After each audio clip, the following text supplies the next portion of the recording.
it took a while for you to get sober. You were somebody who relapsed over and over again. And I think that when people do that, it can really cause them to feel like a failure, to feel like they're never going to get sober, to feel like they're never going to make anything of their life. But you managed to push through and get through it. And now you've really transformed your life and built a very successful business out of your story.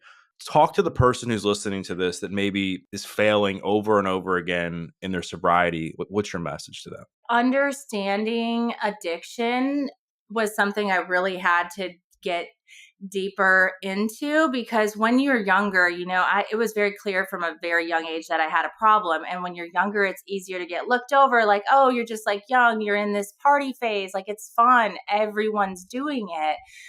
But the signs were always there. So definitely, being aware of those signs. Like, are you getting blacked out drunk every night? Are you throwing up? Are you drinking during the day? Like, there's so many other signs. Also taking into consideration your genetics.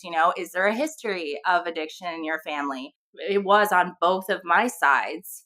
So I had kind of seen that and been aware. And then also, like, for me, I had to really be done with it all. Like, I had to mentally just put in, like, I can't do this anymore. I'm going to die. Like, for me, it did become a life or death situation. Ultimately, I had to lose everything in order to get sober. And I always tell people, like, you don't have to wait till it gets that far. Because I think a lot of people think like, oh, which I've thought too, like, I've never had a DUI, which is absolutely crazy and a miracle, but I've never had a DUI. And that was one thing where I'm like, oh, maybe I'm not bad enough because I haven't got a DUI. Or some people's can be things with me like, well, I didn't drink all day, every day like she did. So maybe it's not as bad. There's a lot, everyone's different in their reasoning on how they decide they eventually want to get sober and how they do it.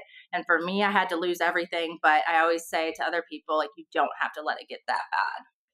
Because eventually you will. That's where it will lead you eventually. What were some of the biggest mistakes you made, like first time out of rehab? Like if you go back and do it differently, knowing what you know now, what would you have done? I was always like boy crazy in rehab, and they tell you like, no dating for your first year of sobriety, but that's one thing I would just not focus on that. I just didn't take it seriously too. Like, I felt like I was almost in rehab for my parents, for other people, because they wanted this for me, not so much that I wanted it for myself. And so I wish I could have been woken up to that a little bit earlier and just realized like I can have a sober lifestyle. I can still be fun. I can still have friends. You mentioned that you just kind of, the signs were there for you early on as a kid that you were an addict. And I think I heard you say or saw something on TikTok that was like the first time you had a drink when you were like 13, you just like fell in love with the taste of alcohol or something. What was it about alcohol that was so alluring? Like, what did it give you that being sober didn't? I think it's the first like initial, like that warming feeling that you get from alcohol, that like warm, it just kind of rushes over you. That was something I had never felt before. It also, I thought it gave me courage. It made me happier. It made me fun. It made me more exciting. It made me louder.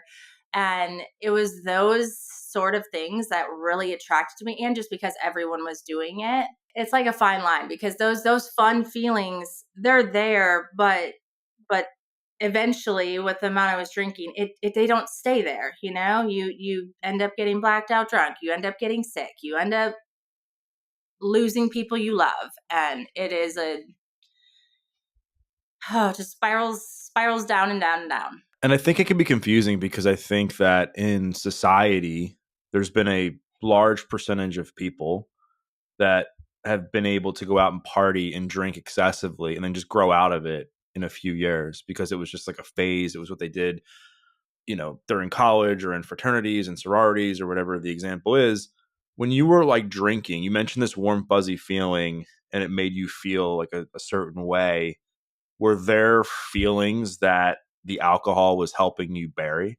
Yes, definitely. That was another huge thing that I had to realize is like, what am I numbing? Because clearly by me drinking this excessive amounts and sometimes doing drugs too, I was trying to feel a different way. And so why didn't I want to feel all of the feelings? And so kind of getting down to what the root cause is. And I will say I still, even at 4 years sober, 35 years old, I think there is still some stuff that I'm working on. And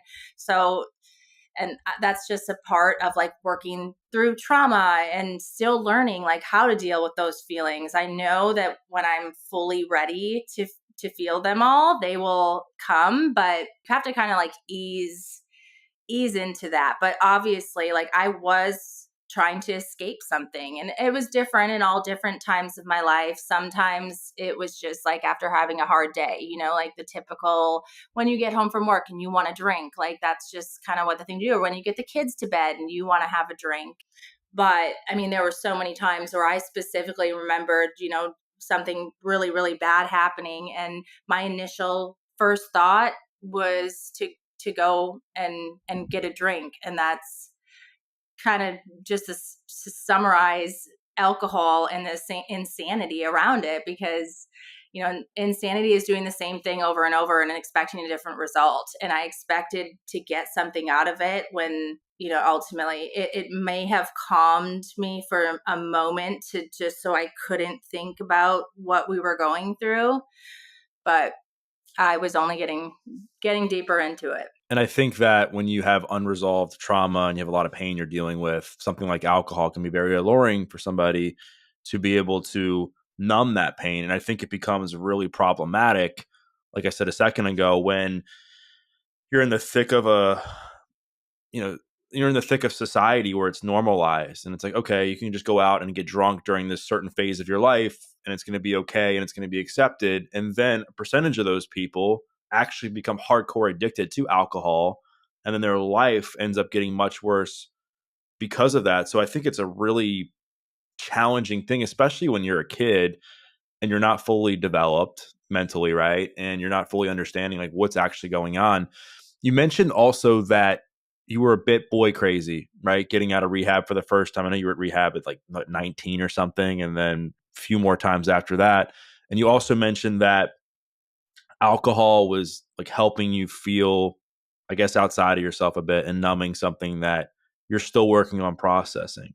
Looking back now, do you think that you just didn't like who you were? There was a lack of self-confidence and you were using things like alcohol, boys, etc., to fill that void? Yes, yeah, truly. I even said this on Bunny's podcast. I remember because she asked me, like, what do you think it all comes down to? And it really was just like a lack of love for myself and trying to find this love in other substances, people, just anything. And so that is something now that I have a daughter she's 11, but she's getting upon the age when I started all of those things. And so I'm trying my best. It's so hard because it's just crazy to think like where she is in age and when I started things, but I'm really trying to do my best to help her find all of that before she, is offered substances or like has the even thought process to go that route. Alcohol was never talked about like in my family really growing up.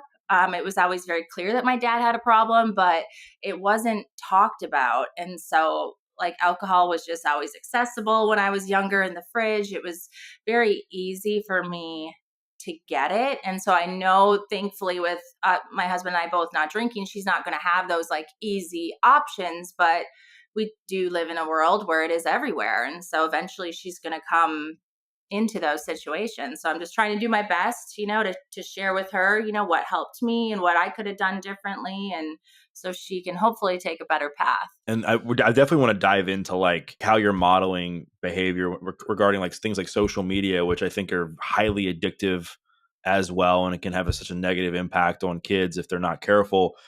But you talked about that first time you got out of rehab, you ended up like finding a guy, I guess. And I think it maybe got you into some sort of trouble, or it derailed you from sobriety.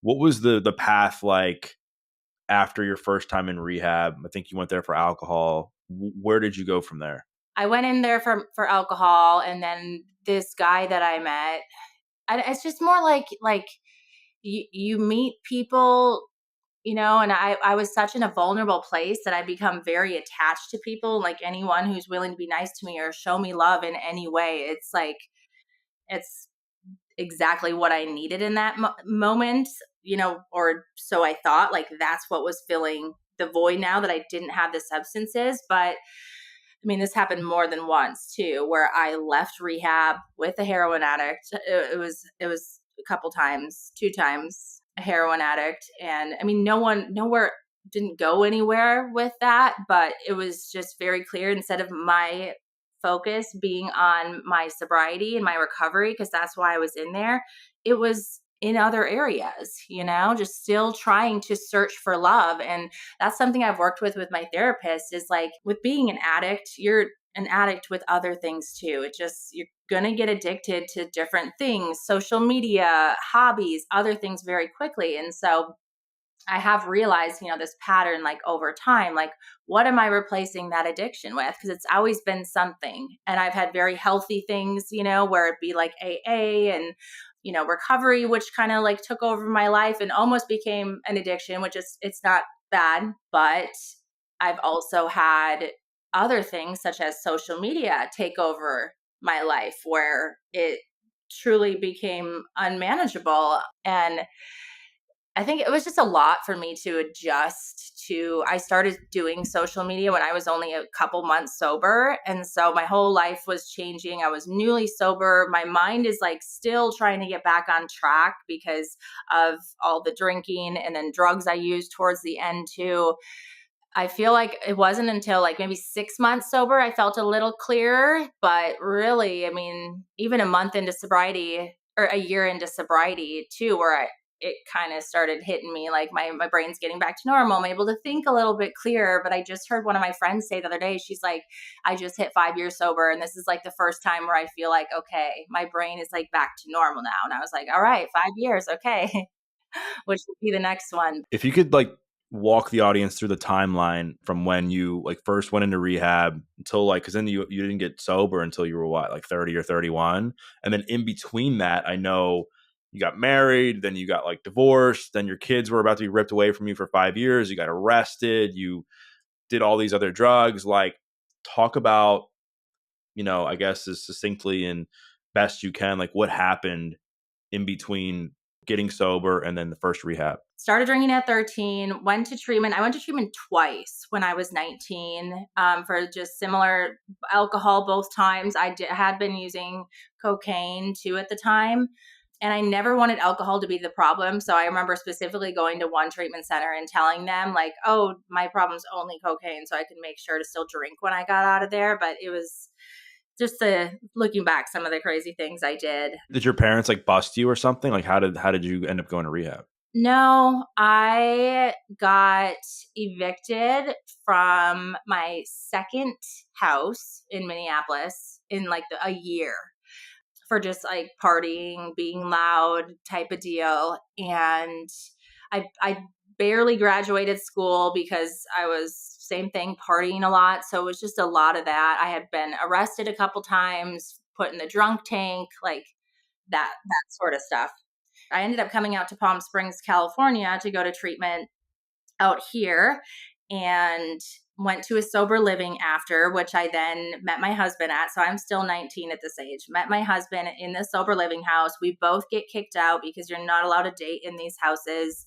We have a very rocky start to our relationship, which is crazy because we started dating on 4th of July, 2009. So it was 15 years ago yesterday. Once again, I started drinking again in California, and like ultimately I didn't know anyone here, and I had to go back to Wisconsin because that's where I'm from.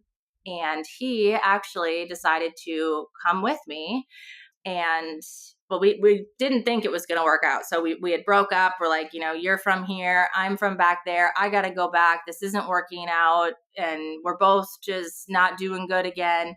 And a couple days after I got back to Wisconsin, he called me and it was like, can I move there? And I'm like, Sure. So he literally blessed my parents' heart because I don't know how they did it. My mom always says, Brittany, we did it because we knew if we didn't like help you and you would have done it anyways. So I'm like, yeah, I get it. But she let my parents let him move in with us, and we weren't sober, but we're doing okay. Like we got jobs, we're trying to get our lives together, and then we got married.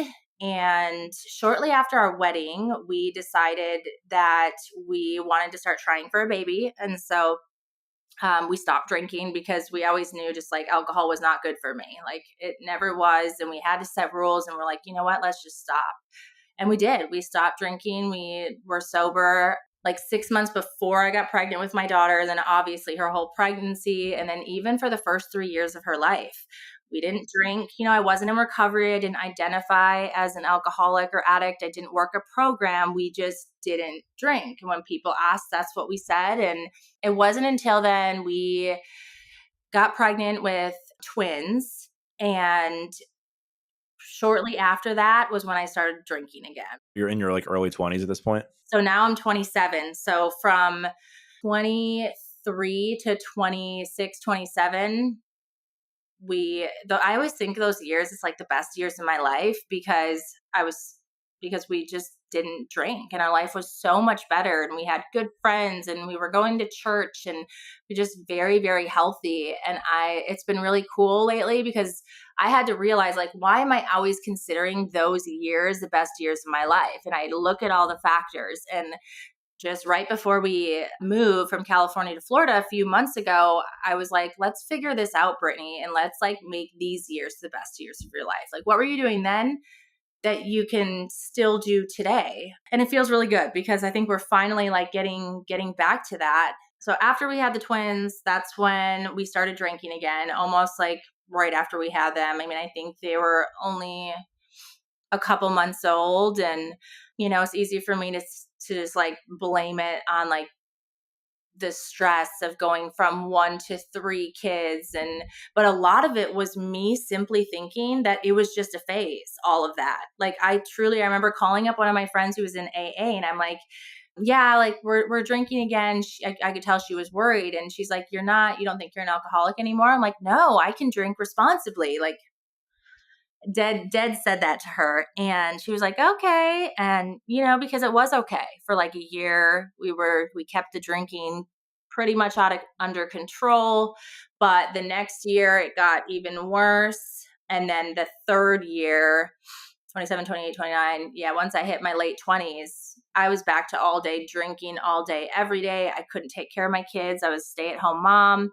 My husband and I, we decided we were going to get a divorce, and I think we were both in denial that alcohol was the problem. I think we couldn't see like the real issues, and then by the time when we fully realized like I need help, it was almost too late because it was just I had lost everything then at that point. So he was drinking as well? He was, yes. So he's definitely had an unhealthy relationship with alcohol at times, but he's not an alcoholic. He's always been able to have like 2 drinks and be done. But I will say, like, he was drinking every night with me. It was just he could handle his and then go to bed.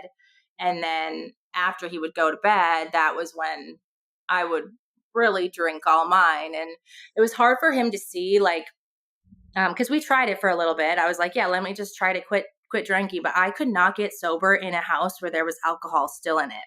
I thought I could because I'm like, yeah, you drink whiskey. I don't like whiskey at all. Like you couldn't pay me to drink whiskey. But when you're an alcoholic and it's the only thing in your house, like you're going to drink it, I realized. So we tried that and ultimately it wasn't working. And so I moved out and I got my own place, really thinking, okay, I'm going to get sober. I was going to meetings, but living on my own, trying to get sober was even harder because I could not hold myself accountable. And I couldn't do it. I wasn't strong enough in that time to be able to get sober on my own. And so that's when I went to a detox. I was 29. It was 2019. I checked myself into a detox. It was the day that I lost custody of the kids. It was all physical and legal custody. And it absolutely broke me. But that was like the moment where I was like, okay, I have to get my shit together, you know? And I went to detox and I thought that was going to be it.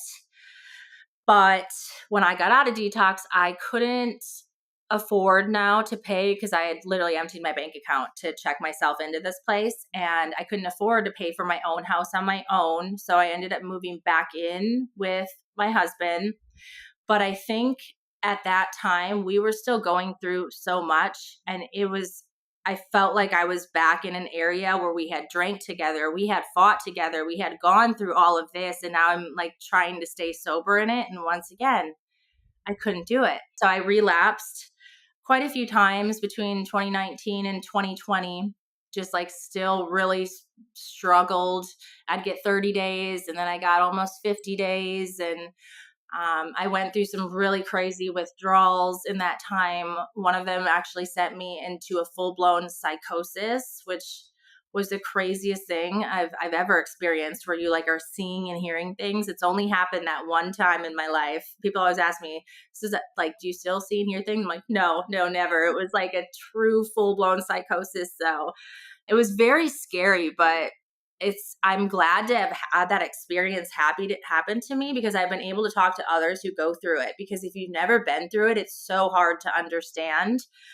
Ultimately, that's when I started using. So was trying to get sober again off alcohol, but I started using some harder drugs because my husband had a restraining order on me. So I wasn't allowed to see or talk to my kids. And like, that was like, it felt like torture. Like, as a mother, not being able to even see them, like even my daughter's 7th birthday, I couldn't even call her and say happy birthday. It was the hardest thing ever. And so I started using these harder drugs because the alcohol just wasn't even doing it anymore. I truly wanted to numb it. I didn't want to feel any of that pain. And that was a really hard time. Thankfully, the harder drugs I only used for a couple weeks, like a lot, pretty bad. And I ended up overdosing. And that's when I woke up in the hospital and like I had these two options in my head. Like I could either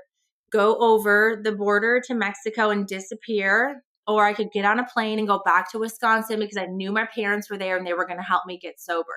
And like, God willing and his grace, like I got on a plane that day and I got sober during a time when, since he had the restraining order on me, like I was told by a couple attorneys that it could be 3 to 5 years before I saw my kids again. And it's so hard to think about. How does that make you feel now, knowing that your life could have been that much different? It's just crazy. And I'm so grateful that like I got out of that cycle, because I know there's so many that are still stuck in it. And that's like my biggest thing by sharing my story is just I want people to see like you can be at your lowest of lows and you can turn your life around. You just really got to want it, and you got to be willing to do anything that it takes. And I think I really truly had the gift of desperation. Like I was desperate to get my kids back, to get my life back, and to get sober. And people always say too, you can't like get sober for other people.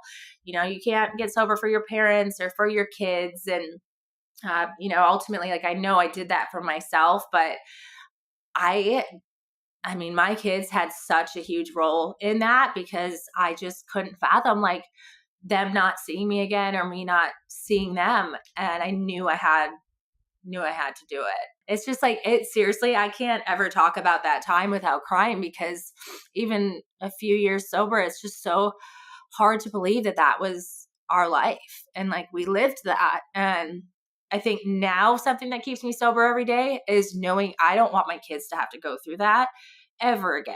The ages, my boys, they're young, they were younger, so they don't remember any of it. They don't remember me ever being drunk. They don't remember me drinking, but my daughter does. And so that is just something that truly just keeps me going every day, is knowing that I don't want to ever put them through that again. Well, thanks for sharing all that. That's a lot. So you got sober, early 2020, I think? So it's been a little over about 4.5 years or something like that? Yep. Yeah, my sobriety date is February 9th, 2020, beginning of quarantine, right when everything shut down. I guess normal, like addiction, like spiked, like rates spike during quarantine. So it is kind of crazy to think about, like, now that's the time, but it's just how everything played out. And so it kind of felt like torture because I couldn't really go out and go to meetings. I had to literally just sit in my room and do support group meetings online. And yeah. So rock bottom for you was having your kids potentially like ripped away from you for years. I mean, because I know you went through, you were in the drunk tank as a kid, you went to rehab multiple times, married, divorced. Obviously, that relationship got destroyed for the time being back then. And then you ended up like meeting another guy who I think helped get you hooked on some of these harder drugs. Then you ended up getting like arrested and were homeless for that, I think. And then like you had this psychotic break that you mentioned.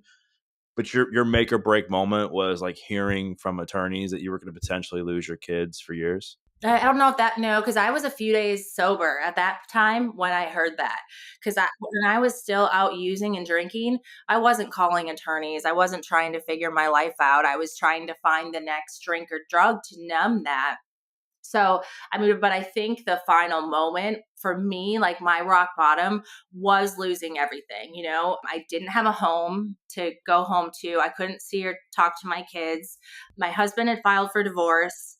And at that time, like, I was okay with that. Like, that's what I wanted to at the time. So it didn't hurt so much. But yeah, it really was losing everything. And then it wasn't until I was a few days sober hearing that and like having to hear that and just feel those feelings and deal with hearing that sober. Like, I remember telling my mom, like, Mom, I cannot go 3 to 5 years. And she was like, well, Brittany, people in the military, like, they do it all the time. And I'm like, Mom, I can't do that. Like, I just know I couldn't do that. But it had got to that point, like realizing like, okay, if this really gets granted and it's really going to be that long, like, how am I going to go? How are we going to deal with this? How are we going to go through with this? And I don't think I would have made it had also the court not dropped that. They ended up dropping the restraining order like completely, because I wasn't the one so much. It had to do who I was with. The guy that I had met in detox that got me hooked on harder drugs. Like, he was very dangerous, and I understand why my husband didn't want him, around me or the kids or anything. He's actually in prison. He has been since I got sober. So it's really crazy to see our two lives, the last person who I was with before I got sober, like, what could have happened? It could have been me. I could have been in prison for years. And had I not had that gift of desperation and like truly, truly wanted my life back. What did he go to jail for? He got picked up. He stole a car when he was super, super high. He stole a car and then crashed it. And I think he probably had like a warrant out for his arrest too. But yeah. So was there ever a point where you like had accepted that that was the way your life was supposed to play out, that you accepted that your kids were going to end up growing up without a mom, that you were going to be divorced permanently, that you were going to be just somebody that continued to use and abuse things like alcohol and drugs? Was there ever a moment where you accepted that as your reality? Honestly, not really. I didn't, because I couldn't think that far into the future. I was because of, obviously I was super depressed if I'm like numbing everything. I didn't make plans for the future. Like, it was like, I'm not going to be here anymore. And I mean, I would do a lot of things that when I was under the influence that I don't even remember. But one of my best friends told me when I had gone into treatment, she was going through my house because she had to help clean it and get me out of there. And she said she found letters that I had written to the kids and to my husband. And so it was to that extent to where I knew I couldn't live like that anymore. And at the rate I was going, I was going to die. And when I checked myself into detox, my blood alcohol was a 0.456, which is like lethal. And I was still walking, talking. I remember it. And so that was a huge wake up call to realize this is way too high for me to be still being able to do all this on it, and that I've built a tolerance up that high. Like, it's going to kill me. And It's still a miracle just to think about all the things that I survived that I shouldn't. But I'm a firm believer, like God got me through these moments, not so I could just like hide it all and just keep it to myself. Like he got me through these moments so I could talk about them and share about them to show other people who are going through the same thing that they can get through it too. How did you grow up? Like, what was your what was your relationship with your parents like? I've always been pretty close with my mom, but my dad, I mean, we're close. We're not close, but we get along and stuff, but we never had a super close relationship. I think when I was really younger, but once I hit like my daughter's age, my mom said that's when, and like I got like I went through puberty and I got this attitude, and a lot changed with our relationship for sure. And we kind of grew apart from that, but it was a pretty good childhood, I will say. Well, I'm curious because like you mentioned that having like the twins in your life like exacerbated your addiction, all the stress from that. And I'm curious, like, did you feel that you weren't good enough? It seemed that you had this mentality in your mind that I don't know if it's like I'm not good enough, but I'm not lovable. Like you needed all these things to love you. You needed alcohol to love you, you needed guys to love you, and you didn't love yourself. Did you feel that you were just unfit as a parent and that was like what was sabotaging your life? Yeah, yes. And like even when I as a kid, like I feel like I've just always been like a people pleaser, and I always wanted to like make my parents happy and proud, and but I constantly had this feeling even as a child, like looking back, which I was very talented. I was super good at gymnastics and sports and I was in everything, but I always felt like I wasn't good enough, and I wanted to be better and I wanted to make my parents proud. And then too, as an adult and with being a parent too, is just like that overwhelming feeling of failure, because it's like that's one of the worst things you could do as a parent is lose custody of your kids. And, I had just done that, but I tried to keep, my thought process focused on like, I know I was a good mom. I know that I loved my kids. I knew that my kids loved me, and I knew that it wasn't that I was a bad mom, it was I was a sick mom. And that's something that I had to stay focused on. Even still now, like having to deal with like that with what I put our family through. Like I have to keep in my mind so I don't beat myself up too much. Is like I was sick, and that's how the kids kind of understand it too. Explaining addiction to them has been a little tough, but just explaining it as a sickness. I mean, a lot of people throughout the course of their life, they have a loved one who's struggling with addiction. They have a parent that's struggling with addiction. And I think when it's a parent, especially when the kids are young, it's so much tougher because a lot of times these kids internalize it, right? You've mentioned your dad was an alcoholic, right? These kids, they internalize it and they say, like, is this because I'm not good enough? Do they not like me? Like, what's whatever that goes through their mind. What's your message to somebody who's listening to this, who's maybe has a strange relationship with a parent who's an addict or an alcoholic? What do you think they should know? Like, what were you like trying to convince your kids of in your own mind so that they like wouldn't feel like you hated them for putting them through what you put them through? It's hard. I have had a lot of people reach out to me from a family member side that said thank you, because I've hated my mom or I've hated my dad or my uncle or whoever it is who's an active alcoholic for so long. I've always thought they were a terrible person, but hearing your story helped me realize like they're not a terrible person. They're just a sick person. It's helped people let go of this resentment, because if you've been personally hurt by an addict or alcoholic, I get it. There's going to be resentment, and it's hard to watch a family member go through this. And if you had to set boundaries and cut them out of their life, but I think just understanding addiction, like it comes back to that again, and just knowing that they are sick, and this is something that literally takes over your brain, and it's not them anymore. It is that substance. And also, like, you have to protect yourself too. There gets to a point where you have to decide if you can keep that person in your life anymore. And you have to set boundaries for yourself first, no matter what. But maybe if that's not something you can, go through right now, maybe that's something you can work on to be able to have a better relationship in the future. But it kind of has to go both ways for sure.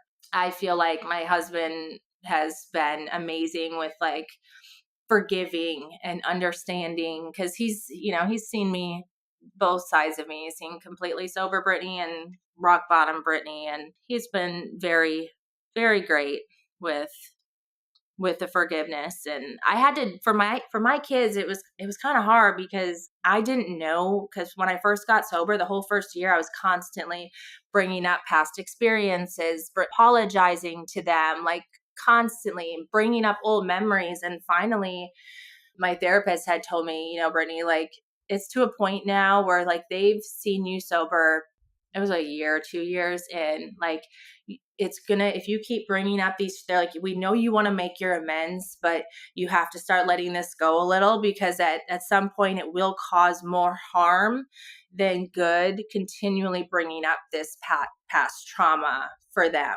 And so that was hard for me to just like, okay, I'm not going to bring these instances up. But I just personally, like, I never want them to think that I'm just trying to forget about it. And so just telling them, like, if there's anything that comes up or that you remember that you want to talk about it, like, let's talk about it, because I don't want you to hold on to past resentments, and we wanted to move forward. I think a lot of people in your situation, any situation really, where they've had a period of their life that they've done a lot of harm to themselves and others by their actions and the way they behave, they hold on to a lot of emotional weight and resentment internally, and they have a hard time forgiving themselves. Like, sometimes it can be easier to forgive other people than it is to forgive ourselves. Where are you at with forgiveness? Like, what are some of the things that you've really had to work hard at forgiving yourself for? And what are some things that you still are working on forgiving yourself for? That is a huge part of, like, I mean, getting sober for me, but also just any sort of healing journey. Maybe yours doesn't involve addiction so much, but every single person has done something in their life that they are not proud of, that they don't feel good about. And for me, it was figuring out, like, what can I do to prove to myself and my family every day that I have changed, and that I'm leading us on a better life. So for me, it had to come down to something just like, okay, I may have done all that in the past, and I may have been an absent mom for a little bit, but I am staying sober today, and that is the best thing that I can do for them. Or maybe that's just, I'm taking care of myself today. I'm getting up today. I'm going to get through this day today, because that is going to lead me one step closer forward. You can't continually go back. I think trying to work through certain traumas in therapy, because I don't stay in therapy like constant, but there will be times when something comes up in my life, it could trigger something. And I'm like, okay, I need to go back for a little bit, a few months, and, keep this going right now, so I don't take those out on myself or on other people. Because there's been things that have happened in my sobriety that I have had major guilt about, with just doing stupid things I didn't think through, like online and I went through a pretty hard time with that. That was like very hard for me to try to forgive myself with, while staying sober too. And I think, like, I had to feel it too. I just like really had to feel those feelings. And because I felt it so deep, I was able to make my apologies the best I could. And I take them as, like, anytime something happens, I take it as a learning experience, because, like, together, and I like to share that with other people too, because we can learn so much from each other. I think there's a lot of judgment with people sharing mistakes and past traumas and all of that, and same with addiction. But there is so much power in vulnerability. Yeah, just keep it moving forward, really. Let's talk a little bit about social media now that you kind of brought that up. I know one of the things that's helped you stay sober this time is sharing your story, being vulnerable, expressing yourself on social media. I know there's like a kind of a known rule in, I think specifically the 12 step community, that you don't like date for the first year of sobriety, right? I would also imagine that somewhere, maybe it's there now, but there's going to be some sort of similar rule that for your first year, you stay off social media, something like that, because of how slippery it can be for an addict. It can be so addicting and easy to fall into the trap of getting likes and views and seeking attention and validation and all these things that social media can provide. How has your relationship with social media been? I mean, I know you kind of hinted at something where you had to apologize for, and I know it was, something that was pretty bad, like in the public eye. Like, it was doing stuff like that. Have you ever found yourself doing it for the sake of getting a rush, or have you been pretty good at keeping yourself like in line as far as doing things for the right reasons on social media? I know the rush. I know the adrenaline rush. I know what it feels like to have a viral video. It's crazy because it is so similar to the rush and the warm feeling that I got from alcohol. Something that it totally was an addiction, because then when you get to a point, and if you have a low point, I've talked to other creators about this too. Like, there will be times when this happened a little bit more in like the beginning years of social media, but it can get to a point where you start thinking like your worth is defined by these numbers, by these views. And that for me was when I started getting a little careless with what I was posting. I started just getting a little, I mean, I feel like I know I'm a good person and I'm a very nice person, and anything that I do, I would never intentionally do to hurt someone. But when you're not thinking and you're just trying to get something up, mistakes can happen. You're not going to think things through.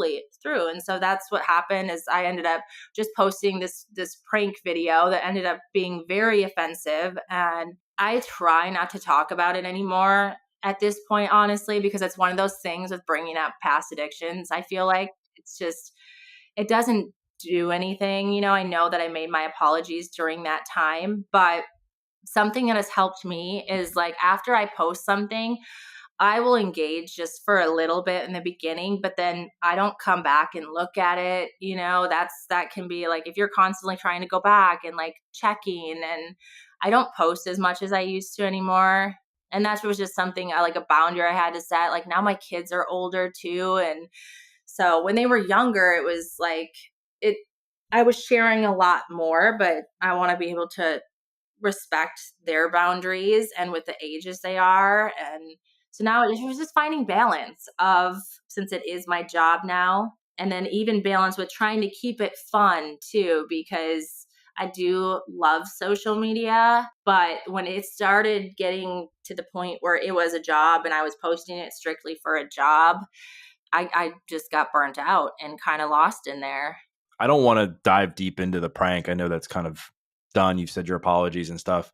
I think I'm just I'm more interested, was more interested in just what you just said. Like, how does the addictions transfer, right? Because social media is this very slippery slope, and you got on social media like a couple months sober. Like, you really didn't have much time to like balance yourself out or work on yourself or begin to dig into like why all this even happened in the first place. But yeah, I mean, I think it's definitely a tough balance. I mean, I feel the same way when I have something that does really well on social media or the podcast. Definitely feels good. But then you have to come back to center and say, okay, like, why am I doing this? Am I doing this to get views, or am I doing this because I want to actually help people? And for me, it's obviously the latter. But it's tough when your career is dependent upon this, right? Because then it becomes this battle of like, all right, well, I know that I need to stick to my purpose. I also need to make money, right? Like, I need to make sure that the content I'm providing is valuable enough for my audience and is unique enough for them to want to engage with it versus something else. So it's definitely a really hard balance. And unfortunately, I think sometimes the balance happens as a result of lessons, right? Like, I just in the over I've been in recovery for almost 15 years, and the amount of lessons I've learned through that of things that, have helped me improve, they're just countless. One of the things that I think a lot of people struggle with just in general is, how do you go from making, poor decision, poor decision, poor decision to now like somehow changing your brain to making better decisions? Like, what was that like for you in early sobriety? I know. And I hate to use that as an excuse either, like for any past mistakes, but like my brain wasn't fully there, in early sobriety. Like I'm trying to get it back, but it's not always thinking the best. And I think too, it was a drastic change. Like in 1 year, not even 1 year, it was like probably 9 months. I went from literally being homeless, not being able to see or talk to my kids, separated from my husband, just the lowest of lows, like gonna die, to I'm getting my life back together. I have custody of my kids again. My husband and I, like, we're co-parenting. We're having a good relationship. And now I have 1 million followers on this platform that I just kind of started posting on for fun during quarantine when I got sober.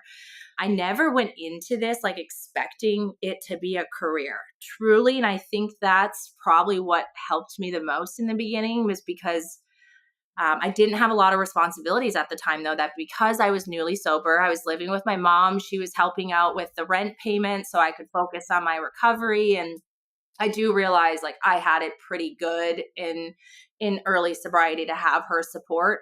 For me too, honestly, having a sponsor and having someone who was older than me, who I looked up to, who I could go for. I still call her with like important things. And do you think I should talk about this? Like getting a lot of second opinions.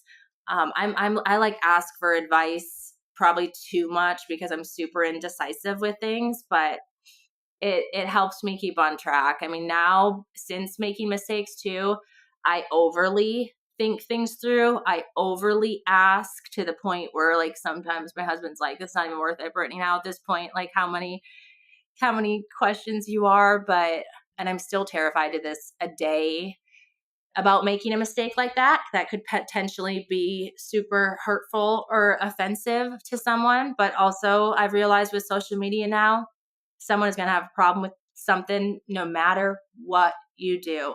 I mean, just yesterday I posted a happy 4th of July video and people came for me and attacked me. Someone made a whole video with my face saying, just like, "I'm so disappointed that you're celebrating the 4th of July." And so it truly is like someone's going to have something to say about everything. Yeah, I mean, that's the way it is, unfortunately. And you just have to, I guess, have grace and compassion for them, because some people are clearly struggling. Now, I will say, I could, not to bring this up, I could see why people got upset with you for that video. But I'm saying, aside from that, I'm saying like the petty stuff, like you just mentioned, I think people really, you have to have compassion for these people, because they're obviously struggling. They just comment negatively on everything that you do, right?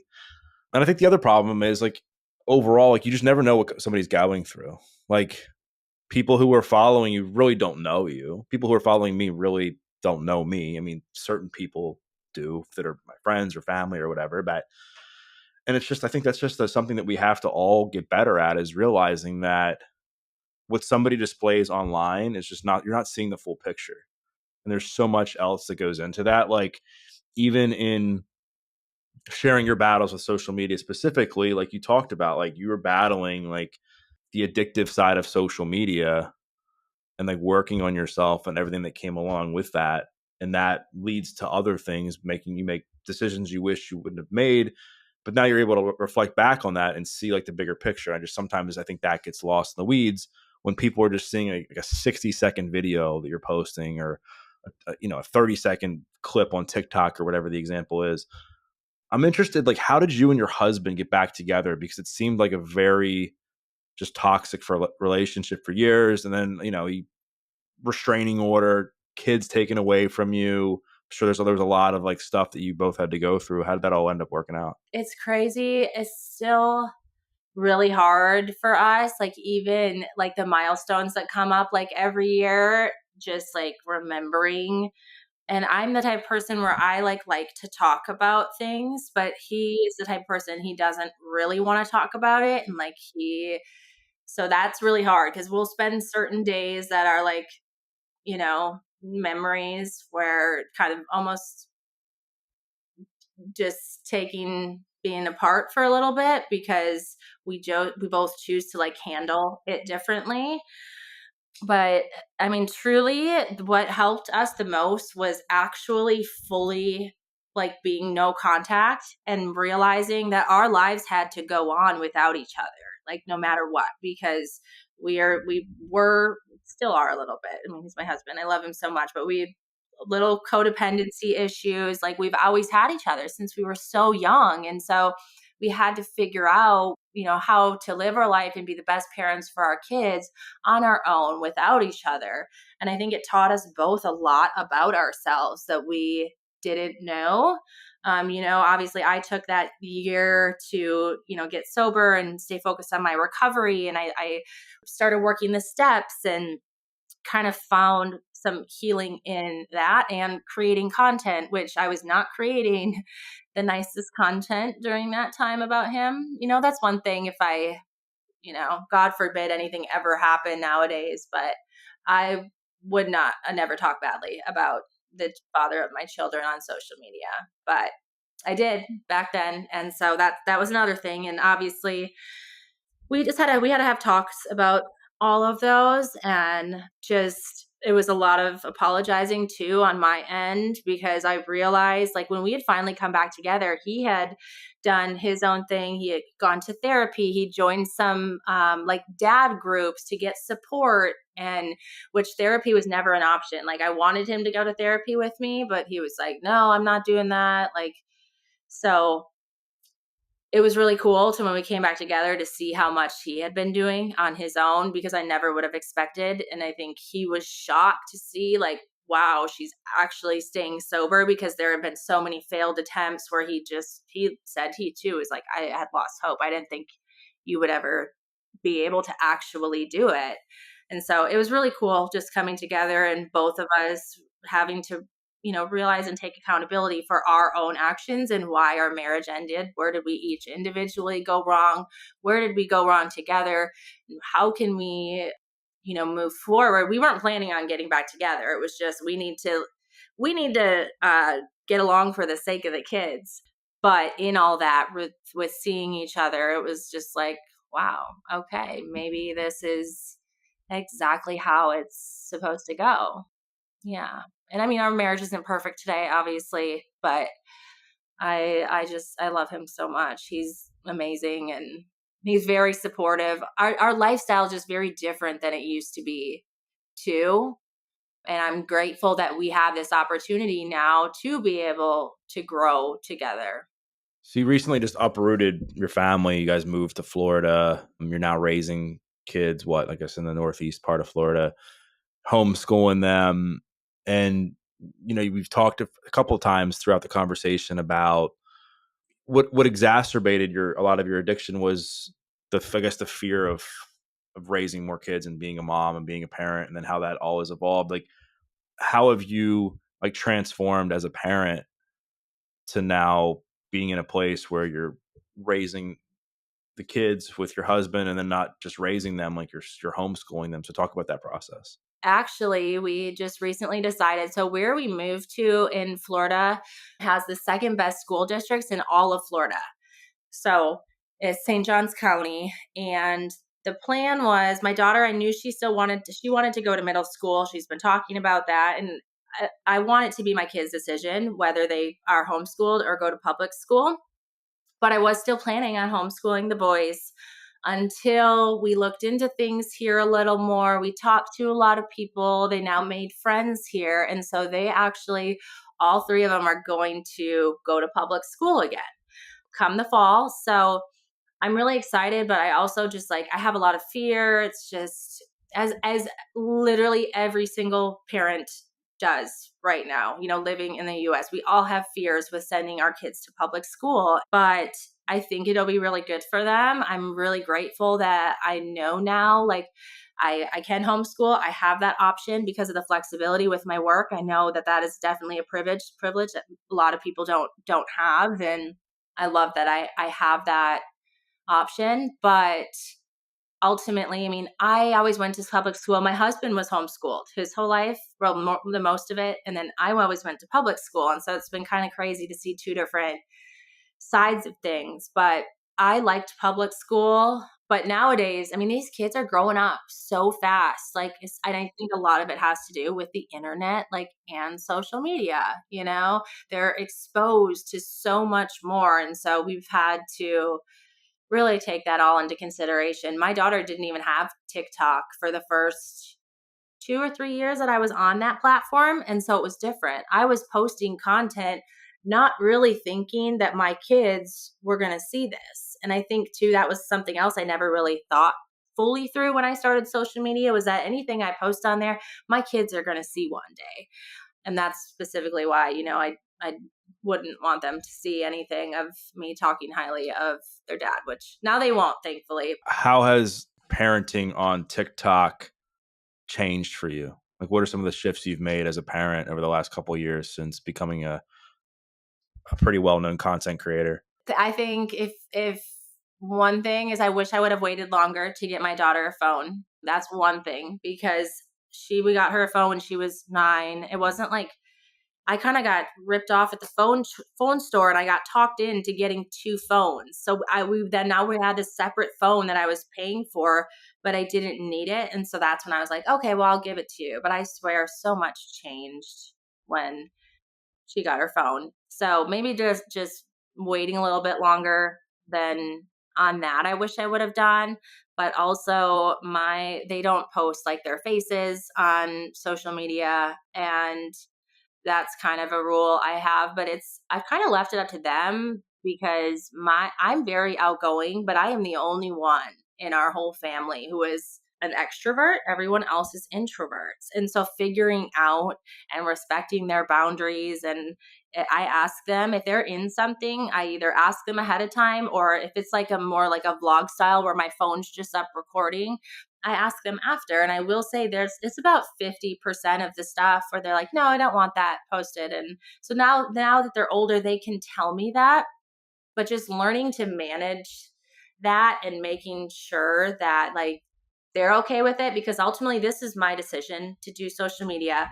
This is my job, and they've gotten, already put into it a lot. And so it's balance, just like trying to balance out social media just in general too.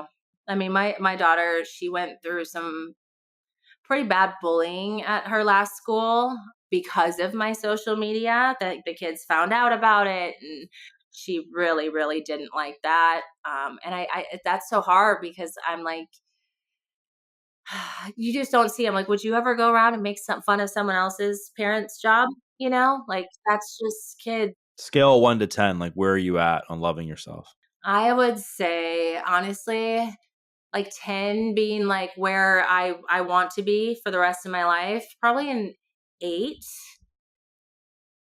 So, which is pretty good. I think there's just still doubts, and it might not even happen until my kids are older. Honestly, I don't know, but there's just still doubts in myself as like, am I doing the absolute best, or could I be better? And I think that's a normal thing for parents. But my mental health today versus a year or two ago, like I can't even tell you, it's like night and day. I've struggled with some really, really bad depression, and thankfully I've been out of that for a while. But I know with my history with mental health, it likely something like that will happen again. And it's just learning the tools when I'm really good to be able to handle those types of situations, so they don't result in going back to alcohol or unhealthy coping techniques. So I know that was really long. You just asked me a simple question, but No, it's all good. What have been some of the things that consistently help you like keep it? Like, I would say 8 out of 10 is like pretty good. You know what I mean? Like, all things considered, I think the 10 out of 10, it's like maybe you'll feel that like here and there, but I think you were always kind of fluctuating a little bit depending on what's going on in our lives. But what are some of the things that you do regularly that have like kept you at this 8 and not like a 4, 5, 6, 7? I mean, I think the first thing is like every single day, just like accepting that like this is who you are, and there's gonna be people that don't like you. There's gonna be people who have a problem with everything you do, no matter where you do where you go. But like accepting like this is who you are. This is how God made you, and I am perfect just the way I am already. And I think obviously like affirmations, I don't do those as much anymore. I did them when the kids were younger. I want my daughter to get into more of those, but she's kind of like in the phase where it's like, oh no, that's cheesy, like type of thing. But affirmations are super important to help with confidence for sure. And just like the normal daily things of trying to do something every single day that's good for myself, whether that be like making a healthy meal or going to work out or just taking a break, something for myself. I have my kids watching me, and as they get older, I realize, how much they are watching me and just wanting to be a positive role model. And, we've gone through some hard things, but showing them that we can get through those. But yeah, definitely taking care of myself, like mentally, physically, spiritually, every day. Let's go back in time for a second. So talk to the Brittany who's hitting rock bottom. You're homeless, losing your kids, potentially losing your kids for years. Talk to that version of you.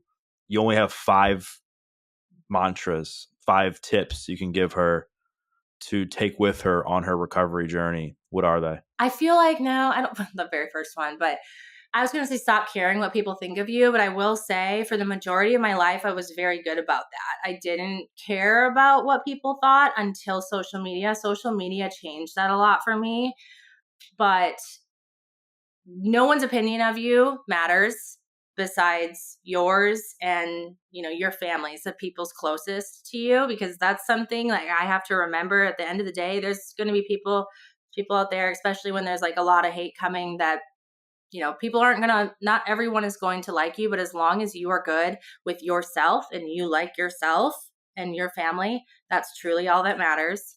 Number 2 is you can do anything that you want to do, but you have to be all in for that, like thinking with sobriety.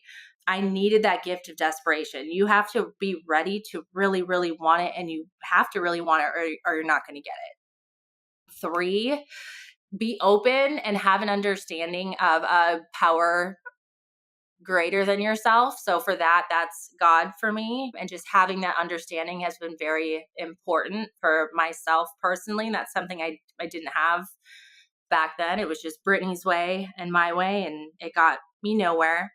Definitely just learning about boundaries in general. Who do you actually need in your life? Because I went through a phase where I wanted everyone to love me, and I wanted all the friends, and I had all the friends, but I lost myself in that because I was too focused on trying to please everyone else and make everyone else happy that I didn't even know who I was because I was being this person for other people. Yeah, definitely the people pleasing has been something I've really, really had to work on, because I like being a nice person. I like being helpful, and I like being friendly, but at the end of the day, like I can't lose myself in that.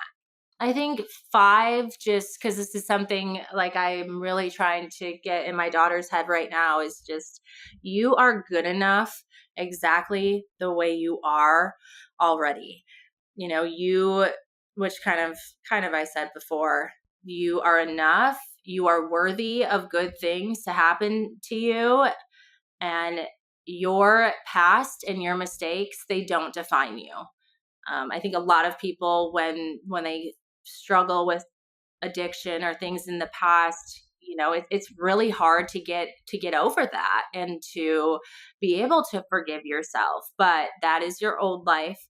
It is your past. You don't live that life anymore. You are living a new way of life, hopefully. Or if you're not, you want to be. You eventually want to get there. And like I said, if you want it bad enough, you can get there. Brittany, thank you so much for coming on here and being so vulnerable and honest. I think the audience is going to really enjoy this conversation. If they want to follow you on social media, they want to learn more about the journey, where do they do that? My TikTok is just my name, Brittany Jade, with a few underscores, BrittanyJade, and then 3 underscores after that. Same on Instagram. I post more like daily stories on Instagram. And then I also just started YouTube recently. That's where you're do most of yours, Doug? Yeah. Yeah, so I just started YouTube and it's been fun. Actually, my friend Abby Fickley, you know her, she inspired me to start getting on YouTube. And it's crazy how all these social media platforms are they're so different and they all have different people there too. Like some people are just more into TikTok and watch TikTok and vice versa for all the platforms. So those are the main 3 though. Awesome. Well, thank you again for coming on the podcast. Like I said, I think the audience is going to really enjoy this one. Yeah, thank you so much, Doug. And thank you everyone for listening. Thank you so much for watching. If you like this video, I really think you're going to like this video as well. I'll see you there.